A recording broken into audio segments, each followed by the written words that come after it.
Lúc nãy mà nó remote trong con là gặp thấy ở thì muốn phương kha ở remote chỗ ai xây sẵn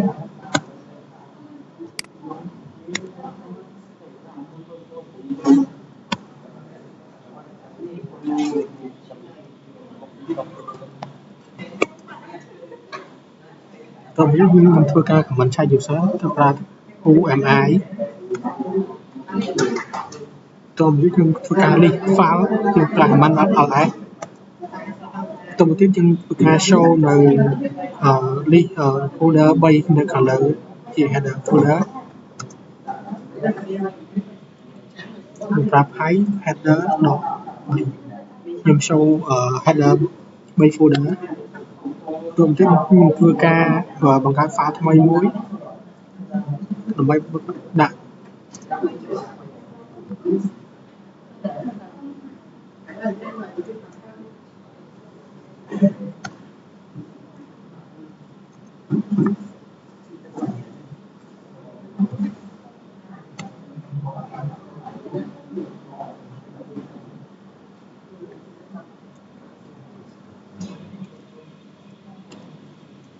tôi một tiếp nhưng thua ca bọn tôi từng đẩy châu một trận nốn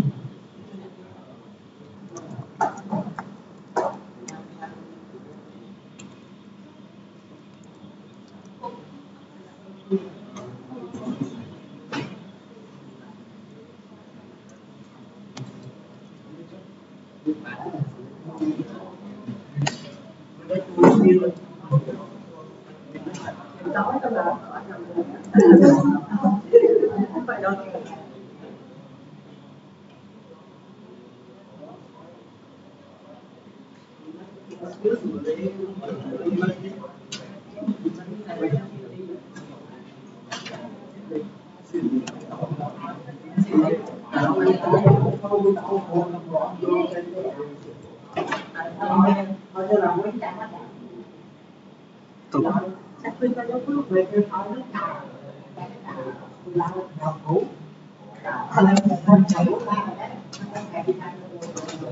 còn cái nhưng thua ca ở show này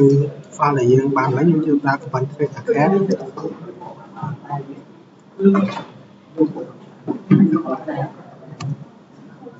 trong một tiếp nhưng thua ca show kia ở bay phao thằng lớn thái đại là những việc này đi lại vía đó là mặt khác mua pha về dưới bàn một cái bánh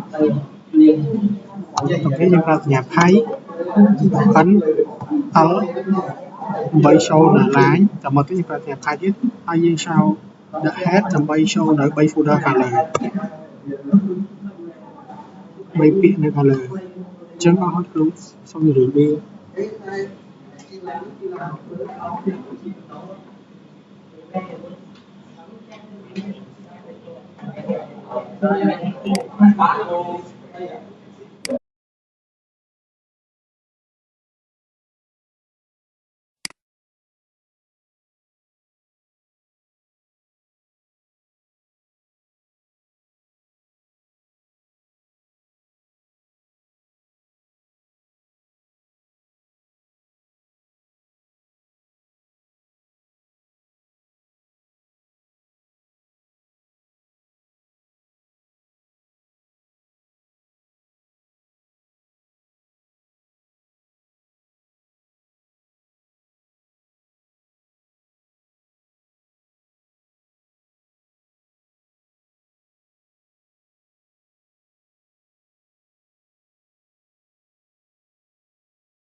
ជំរាបសួរលោកគ្រូខ្ញុំមកឈ្មោះលីលើកណាថ្ងៃនេះខ្ញុំមក remote ពាក់ព័ន្ធជាមួយនឹង FTP server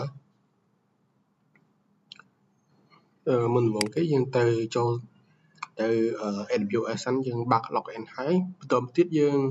ចូលទៅកាន់ EC2 មកហើយមកទៀតយើងចូលទៅកាន់ security group បន្តមកទៀតយើងនេះខ្ញុំមានស្រាប់ហើយតែខ្ញុំទៅធ្វើការ show នៅ create មួយទៀតនៅត្រង់នេះយើងអាចដាក់ថា own security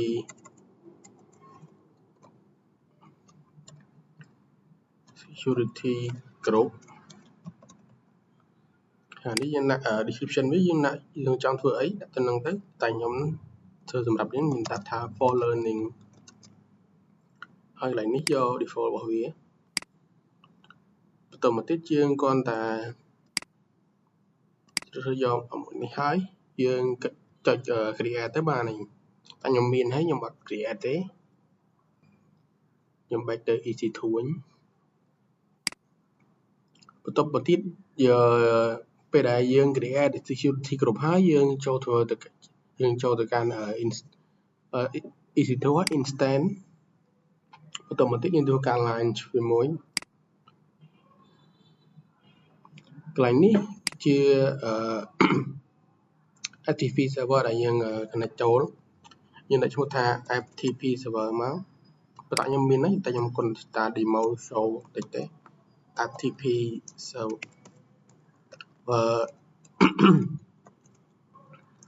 FTP server instance ហ្នឹងដែរ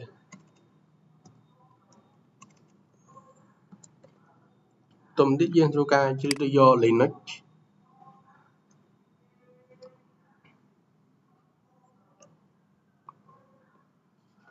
នេះនៅត្រង់នេះបើសិនជាករណីដែលអ្នកដែលមាន key pair ហើយយើងអាចនៅ default របស់វាក៏បានដែរប៉ុន្តែបើយើងអត់ទាន់មានទេយើងធ្វើការចុច create ទៅ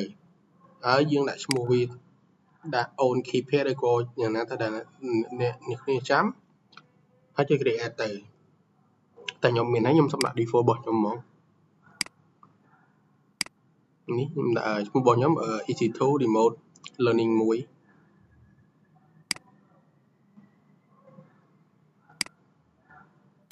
ត្រូវហើយនៅនេះជា own security group ដែលយើងមកបង្កើតអានេះវាមានថាយើងអត់បង្កើតទេយើងយកនេះមកនេះនៅនេះឈ្មោះនេះខ្ញុំមកបង្កើតឈ្មោះថា own security group យើងជ្រើសរើសយកវាមកកន្លែងនេះយើងអាចដាក់មិនក៏បានដែរតែខ្ញុំសុំយក 20G តាមដែលយើងតមកទៀតយើងធ្វើការ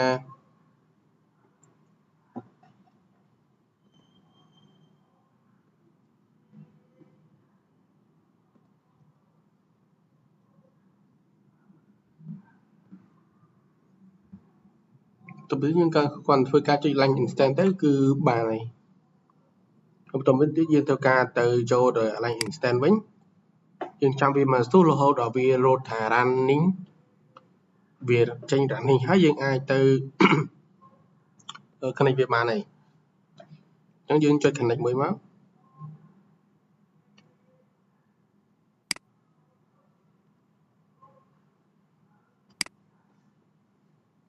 នេះដែលយើងបានហើយនេះកន្លែងនេះយើងដាក់ remote របស់វា remote key pair វាហើយកន្លែងនេះសម្រាប់ remote ទៅនៅត្រង់នេះយើងចូលទៅយក key pair ដែលយើងបាន download ទុកមកហើយយើងប្រើវារហូតយើងចូលទៅកាន់ Git bash យើងបែកមក browser វិញនេះត្រង់នេះយើង copy អានេះមួយមកហើយយើងផាវាចូលទៅ enter អូខេដូចគ្នាបន្តវាយើងធ្វើការផាវាចូលទៅ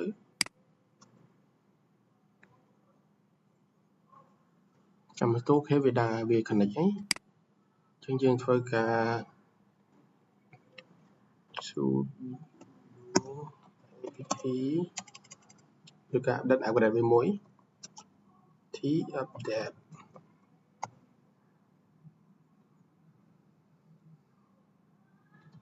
sudo apt upgrade នេះគឺជា command ដើម្បី update និង upgrade ហើយយើងធ្វើការ update ហើយយើង upgrade ហើយទៀត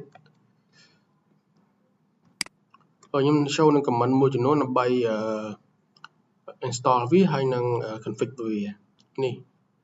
នេះជា command install យើងប្រើ sudo apt install psftpd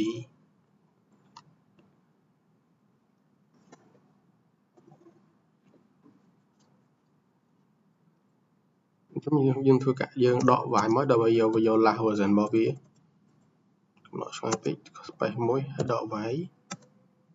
អូខេវាធ្វើការ install មកតែនៅនេះដោយសារខ្ញុំមានហើយខ្ញុំបាន install វារួចហើយពីមុនមកហើយ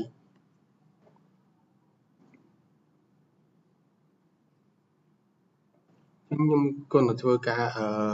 list វាឲ្យដឹងថាយើងបាន install ហើយទៅនៅយើងធ្វើការ cd ហើយទៅ cd វាមួយអូខេចាស់ខុសបច្ចេកទេស cd etc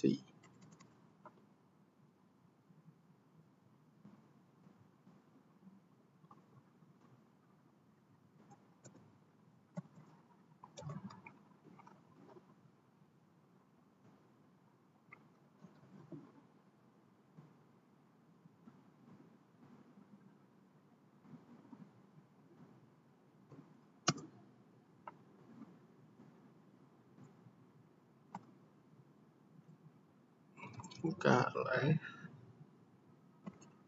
ls/lh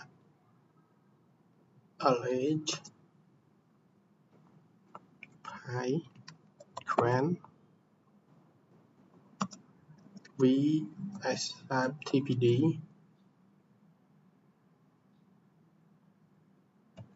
.conf បើឯ not file មើល command មកទីសិនអូខេយើង copy វាមកតែម្ដងទៅយើងវាយខុស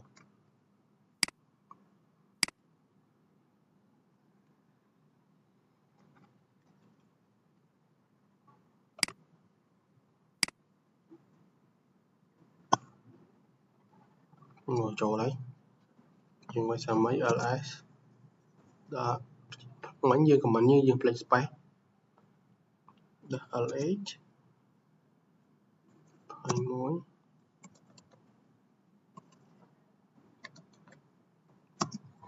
vsftpd .conf អូខេនេះវាលោតមកហើយនេះជាអ្វីដែលយើងបាន install វាមិញតែនេះយើងអត់ទាន់មានទេដោយសារយើងអត់ទាន់ command ដើម្បីធ្វើការ backup វាcommand backup យើងគ្រាន់តែ command sudo ដូចគ្នាមក sudo យើងគ្រាន់តែថាយើងប្រើពាក្យថា cp មានន័យថា copy ពេលមួយយើងដាក់ឈ្មោះរបស់វាមកឈ្មោះ file ដែលយើងបាន install ហ្នឹង pd.conf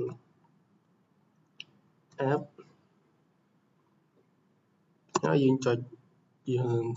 backspace មួយមកយើងដាក់ឈ្មោះ file ហើយយើង copy backup tpd មក pd.conf.backup .back មានន័យថា backup អូខេយើងចាំប៉ុណ្្នឹងមកយើងធ្វើការcopy វាមកហើយបន្តមកទៀតយើងធ្វើការទៅ configuration វាមួយចំនួនដើម្បីសរសេរនៅ configuration មួយចំនួនដើម្បីវាដំណើរការយើងយកទៅបើក file MR មួយនេះអញ្ចឹងយើងត្រូវធ្វើការ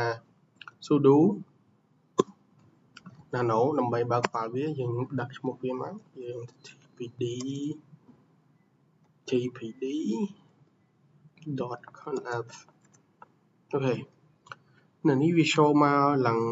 មកកណ្ដោអញ្ចឹងអ្វីដែលយើងត្រូវធ្វើយើងត្រូវការ enable វាហើយនឹង add command មួយចំនួនចូលទៅក្នុងហ្នឹងនៅក្នុងនេះមុនដំបូងវា load សញ្ញាត្រង់ជ្រូកដូចគ្នា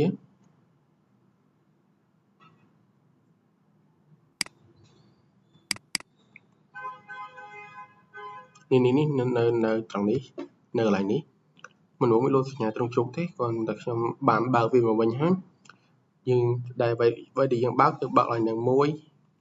តែមកទេកន្លែងនេះមួយទៀតហើយបន្តមកទៀតយើងមកខាងក្រោមទៀតយើងតែយើងត្រូវបើកគឺបើកកន្លែងនេះនៅទេនេះកន្លែងនេះមួយទៀតតែ3ហ្នឹងទេដែលយើងត្រូវបើក enable វាបន្តមកទៀតយើងធ្វើការ add comment នៅ allow variable from yes មួយមកយើងធ្វើការ add ថែមនៅ comment មួយហ្នឹងដើម្បី configuration របស់វាមួយទៀតយើងធ្វើការទៅ add comment នេះ comment នេះធ្វើការ add comment នេះមួយទៀតទាំងអស់វាមាន3 comment ទៀតដែលយើងធ្វើការត្រូវ add បន្តមកទៀតយើងធ្វើការ control x មួយមក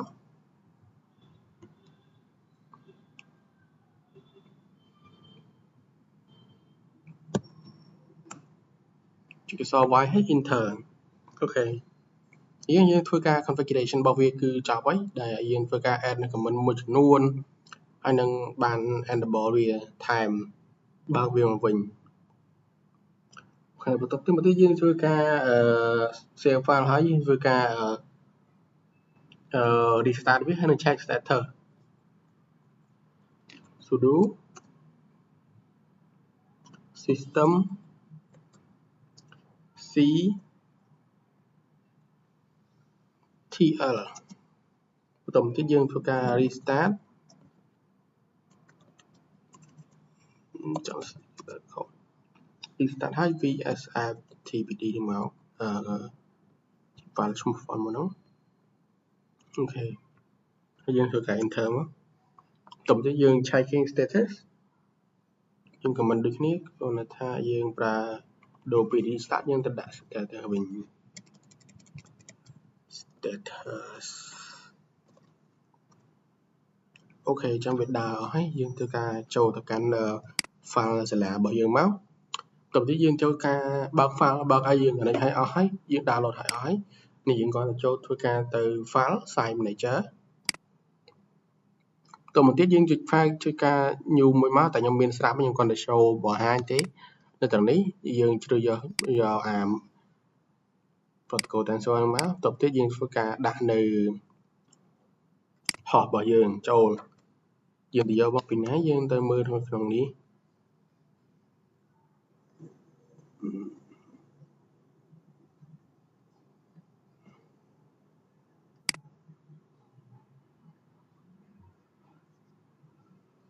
នេះយើងទៅ copy address នោះមក copy ហើយយើងទៅ paste ចូលនៅក្នុងកន្លែងនេះវិញឃើញដូចគ្នាហ្នឹងយើងគ្រាន់ copy មើលផននេះមិនចាំដាក់ទេបន្តមកទៀតកន្លែងនេះយើងត្រូវការជ្រើសរើសយក file key ហើយនេះយើងដាក់ឈ្មោះថា ubuntu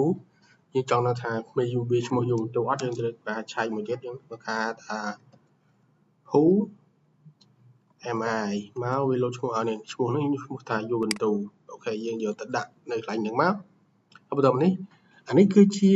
key pair ដែលយើងបាន create មុនហ្នឹងដែលខ្ញុំបាន show បង្ហាញហ្នឹងថាពេលយើង create មកយើង download ទុកស្រួលបួលដើម្បីកុំឲ្យវាបាត់ពេលយើងប្រើជាបន្តបន្ទាប់យើងគិតមកយើងប្រើហើយរៀងរកវានៅណាទៅនេះនៅនេះបើខ្ញុំទុកនេះគ្រប់វាហើយនេះនៅនេះតែខ្ញុំអត់ដាក់ទេខ្ញុំដាក់ហើយតមកទៀតយើងចុច OK មកអូខេយើងទៅវាម្ដងទៀតខ្ញុំផ្លេច connect មិញយើងចុច connect នេះមកចាំវាមកស្ទុះនឹង load មកឲ្យអូខេមកហើយនេះ file ដែលខ្ញុំបានបង្កើតមួយនេះនៅនេះដែរយើងគាត់ចុចចូលវាមកយើងអាចបង្កើត file ថ្មីបានយើងចង់ add folder ឬនឹងក៏បានដែរជាចង់ថា file ដែលខ្ញុំបានបង្កើតឈ្មោះថា save នេះវាមាននៅក្នុង file របស់ខ្ញុំដែរអត់ធ្វើការ comment ls មួយមកកោកធ្វើការ cd ចេញវិញអូខេនេះបានយើងអាចទៅ comment ពីថា ls ដើម្បីឆែកមើល file បាន នេះ comment file ឈ្មោះថា save មួយនេះនៅនេះខ្ញុំមានមួយហើយយើងអាចធ្វើការចូលទៅវាបានយើងគាត់ប្រាប់ថា cat psi tpd មកអូនៅនេះមាន tpd ទេគឺ to ទេខ្ញុំគាត់ខុសហើយតែដល់តាមអ្នកនេះអាចពីការដាក់ទៅ TOD save អូខេនេះវាមានតែប៉ុណ្ណេះទេក្នុង file អត់មានអីទាំងអស់ខ្ញុំមិនបានដាក់អីចូលទេវាចង់ដាក់ចូលយើងគាត់ថា sudo nano file នឹងមួយមក vsitpd នឹងមកយ៉ា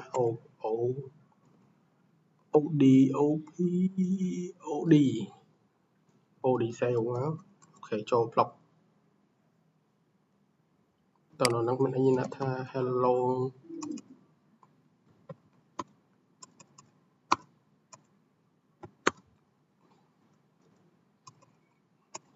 my